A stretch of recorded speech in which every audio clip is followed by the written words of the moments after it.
All right, guys, we are back for another Dokkan battle video. So, want to talk about this. Oh, you know what we need to have open as well is Deborah's banner. So, the banner these days usually is a great tell on which character is going to EZA, right?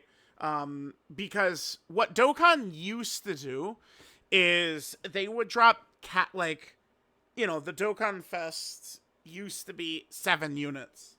The banner would actually be 7 unit banner. Back then it was much easier to pull the new characters compared to what we've got going on, right? Where it's a little bit less so, a little bit less easy to pull new characters with it being 10 unit banners. But if we take a look at this, there is no oh, this character is up for EZA or going to EZA. There actually is nothing. There's no characters on this banner who are in range. I mean, they would have to go so unbelievably far forward to Super EZA like Tech Majin Vegeta and in Super Saiyan 3 Goku. And they're definitely not doing that. There's got to be no way, right? Like, these guys would be way far ahead probably. Topo and Slug are 2024 are 2024 characters. So they're not gonna. Yeah, Slug is 2024. For a second, I was like, yeah. They're 2024 characters, so they're not even close. And then, of course, Cell at Daima Goku and Golden Frieza and Gogeta, they're 2025 characters. So these units are not even close to EZing. So I was looking out. I was anticipating maybe we would see Int Majin Vegeta potentially on the banner, based off of Deborah, right? Deborah's leader skill, what he wants. Both Deborah and Yakan, I mean, they do have, some kind of tough conditions here, right? Like, maybe Dokkan is going to push Majin Buu Saga heavily for the rest of the year. Certainly would make a lot of sense to me, especially with Dragon Ball Super Remake on the horizon. So I don't think they're going to be just spamming Dragon Ball Super and GDC and all these kind of off celebration months. I don't think so, right? I don't think that they're going to. So with that being the case, maybe we are going to get more Buu Saga, right? Which, again, Deborah could use. Majin Vegeta would certainly feel like a good, character to introduce to that team. But people, really like this character.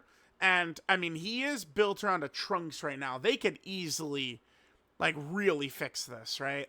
Bro, what if they just took away the condition completely? He just activates his intro, boom, start a turn, right? And they can make him a real demon. The final explosion, by the way, I remember, it was never, super ridiculous. They gotta give this, plus 1,000 attack when activating the active skill. Something redonkulous, right? Because I remember never really felt like this was, the craziest shit ever, right? So they can do that, and hopefully they do. But with Majin Vegeta not being on the banner, I probably don't expect him to EZA. I guess they could just drop another banner, right? Which might be what they do with Super Buu. So, if we go back and look, the battle motions, were in the data download the other day. And this is what we had to work with, right? So we had Deborah. That's one character who he's obviously the new Dokkan Fest. Then Buu, Super Buu. This is random as hell. This was completely unexpected. Just kind of out of nowhere, Super Buu has a battle motion. That's crazy. It's just, I think Super Buu's battle motion is good too. Because he never stops laughing, right? A lot of battle motions, it's think of the LR Goku, Gohan, and Trunks where they just kind of sit down and then they're seated. Buu he just never stops laughing.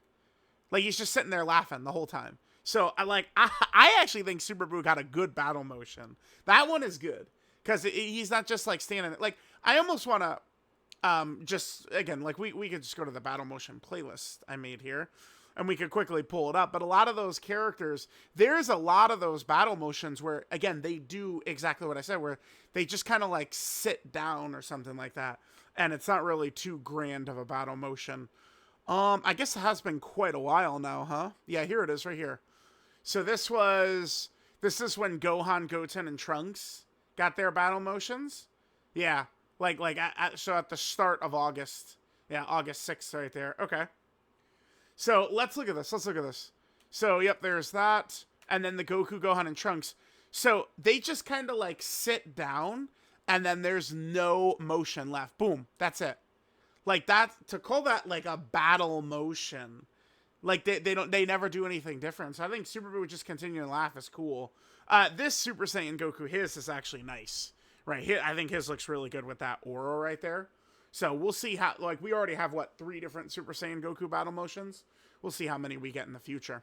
But I think Super Buu, if we're going to get a major EZA here, Super Buu to me seems like the obvious choice. I mean, he is now in range. 2023 characters are in range the EZA.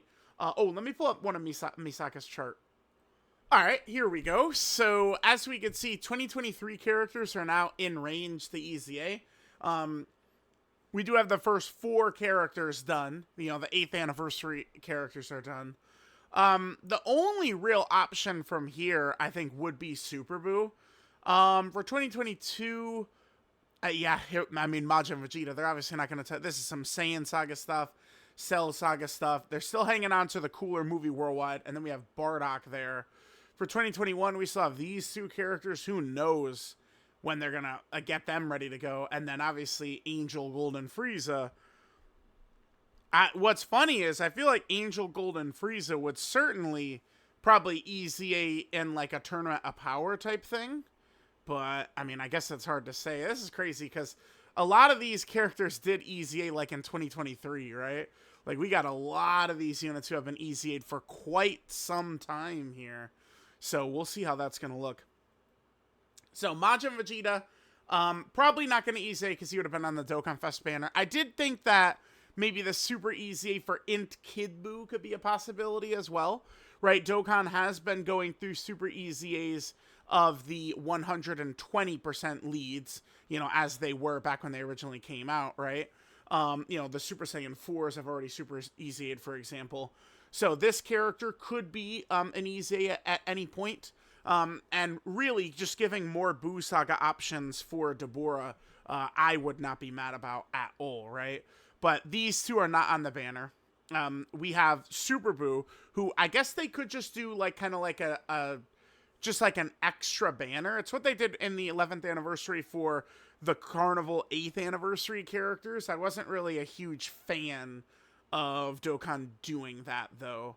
I was not a fan of that. Right? Not at all. So we'll see, right? If we jump over here, so Babidi, right? Babidi is going to be getting a Super EZA, and that's going to happen on March 10th. So if there is going to be a major EZA, we should know in a little bit less than 24 hours, right? So maybe they'll tweet out Super EZA Babidi details and then LR Super Buu, or they could not even tweet it. I feel like many times before we've seen an actual EZA character drop, and they haven't even had like a free-to-play character has gotten an EZA or Super EZA, and we've just found out from a data download. So I mean, we'll see. Although I do think that the LR Goku, right, who's Super EZA, they did tweet his details out, so we'll see. Babidi, I'm definitely looking forward to for Deborah's team as a big-time support type character, a dodge character, and then also a lot of heavy debuffs. Seems like a character who could fit in with Deborah and work well with Deborah, right? So I think we definitely could see that, and I certainly would be excited to. Hopefully, Dokkan has improved heavily. One of the biggest things for years that was a major problem for Dokkan is that they would really give free-to-play characters such mediocre awakenings, right? Or mediocre EZAs, anything. free-to-play characters Dokkan just really just didn't give a shit about. A lot of free-to-play characters over the last, 2024, 2025, 2026 really have been quite good. There's a few stinkers, but for the most part, I feel like they've done a lot better. And then, of course, there's this guy. I saw some talk of someone mentioning maybe like an LR, like what if they did LR Majin Vegeta for Saiyan Day? That would be sick. Like what if they just, because Dokkan does love doing that too, by the way, where they'll kind of like, reference the past. Well, we've seen that a lot. Like, the tag Super Saiyan 4s are referencing the 4th anniversary Super Saiyan 4s, just as an example. We could see, like, there's the Dokkan Fest Majin Vegeta, who is Saiyan Day 2022, and then drop LR Majin Vegeta for Saiyan Day 2026. I feel like that's something right up Dokkan's alley, and then make this character potentially work pretty well. Like, we could build the Buu Saga team out nicely, and I would like for Dokkan to stick more to DBZ, OG Dragon Ball, and Dragon Ball GT throughout the course of 2026 up until we hit that Dragon Ball Super remake. That's at least what I would like to see, right? So let me know what you guys think. I think Kid Buu and Majin Vegeta, their chances to EZA are almost zero. Like, I don't think we're seeing them. Buu really could happen. I just don't like the Super Buu battle motion is so out of left field. I mean, maybe it means they're going to start putting more battle motions in the data downloads, or perhaps it means that, yeah, I guess maybe it would just be more battle motions coming in, because the extra battle motion was Fusion Zamasu, right? Like, that was, and then probably the next Dokkan Fest data download, which I think will be Saiyan Day. Well, it will be Saiyan Day. We'll probably have Blue Vegetos in it, by the way, which is going to be very exciting. So definitely looking forward to that. So yeah, let me know what you guys think. We're definitely going to see this character EZA. We might see Super Buu as well. I don't really have, I think, too many other good guesses. I suppose there is a lot of characters. If we go really far back. Wow, okay.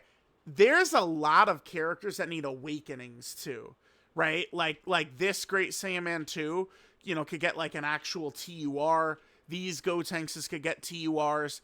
This Buu Tanks and Buu Piccolo could get TURs. There's a lot of characters like this Kid Buu right here could get a TUR. There's a lot of characters like that like Dokkan could touch. This Grand Supreme Kai could get a TUR. There's a lot Dokkan could do. And then there's the plethora of banner characters, banner units, who need EZAs. We have this Deborah, Great Super Saiyan, Great Saiyaman. We've got this Super Saiyan Gohan right here. Like, we could just go through Tien, Buu Piccolo. There's so many. Dokkan, like, a problem with Dokkan, lately I feel like they've been very stingy with EZAs, as though they're scared of running out or something like that. Now that EZA 2 exists, Super EZAs exist, they can spam these fuckers. Like, they're not gonna run out.